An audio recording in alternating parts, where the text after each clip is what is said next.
Je vais vous parler d'un livre de Jacques Salomé et de Sylvie Galland. Si je m'écoutais, je m'entendrais. Ce livre parle de la communication.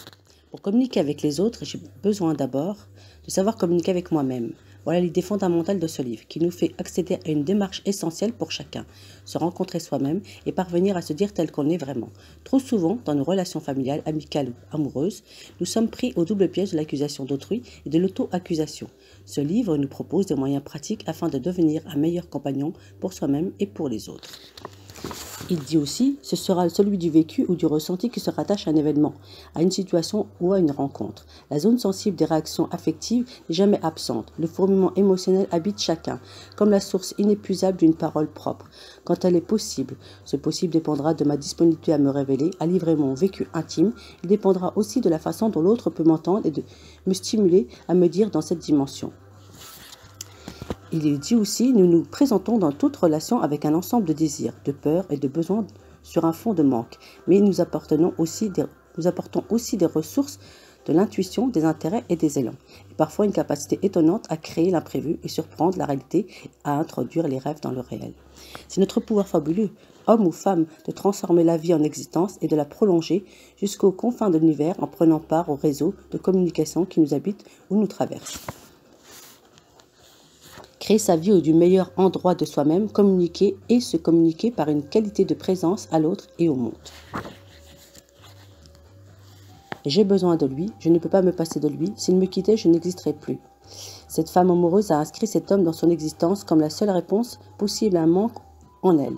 Son choix, c'est de porter sur un projet inadéquat, bien sûr, qui servira à réactiver et à entretenir une faille ancienne en elle.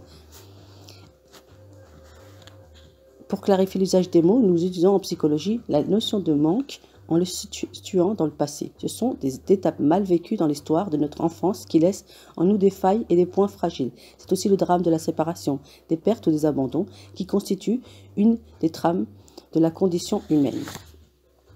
Le leurre d'un désir transformé en besoin est l'illusion que telle personne, telle situation, tel acquis effacera mes manques. Toute la vie de cet enfant ne sera pas suffisante pour colmater seulement les bords de la faille. Ainsi, certains de ces ex-enfants deviennent-ils obèses ou anorexiques, soit qu'ils tentent de combler désespérément avec courage extraordinaire le manque reconnu et nommé, soit au contraire qu'ils résident avec non moins de courage au péril de leur existence pour ne pas se laisser absorber dans la faille immense et qu'ils se réduisent à leur plus simple expression pour échapper à l'attraction du manque. Lorsque les besoins de survie physiques ne sont pas assurés, les autres besoins disparaissent, perdent toute importance. Dans notre société repue s'installe la jungle des besoins et en moi se créent des conflits entre mes besoins. Le paradoxe est que seul l'auto-érotisme, manger, fumer, se promener, seul, lire, se donner du plaisir, gardera mon besoin hors d'une dépendance relationnelle. Certains se défendent de la souffrance et de la dépendance possible, vont jusqu'à nier leurs besoins. Ils peuvent durcir leur ascétisme relationnel, jusqu'à l'auto-privation.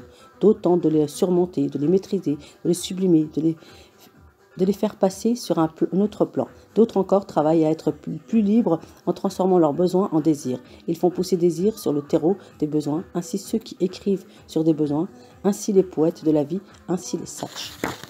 Voilà, ce livre-là, il nous parle de toutes les possibilités dans la communication dans les deux sens.